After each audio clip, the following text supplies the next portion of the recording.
7 दशकों से उत्पीड़न और व्यवस्थित भेदभाव ने त्रिप्रासास यानी त्रिपुरा के भूमिपुत्र नागरिकों को पूर्वोत्तर के बाकी हिस्सों के लिए एक अवांछित उदाहरण बना दिया है। Go back.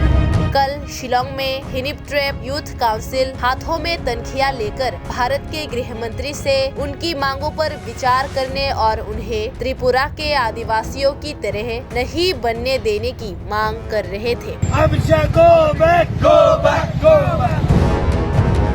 अब समय आ गया है कि भारत सरकार हमारी लंबे समय से लंबित मांगों को सुने और इतने वर्षों में हमसे कुछ जो करवाया गया है उसे सुधारे। Since the year 2019, the government of the State Legislative Assembly has passed a resolution to the effect that Meghalaya needs ILP, and also in the year 2018, a similar resolution was passed for the inclusion of Khasi language into the 8th schedule. However, these two important issues that are connecting to us as a community.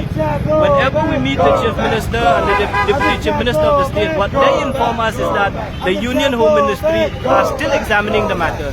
5 years have gone by, they are still examining the matter. So that is what the purpose of this protest, so that we can send a clear message to the Union Home Ministry that as a community, as an organization, we will not be sleeping on it. We invite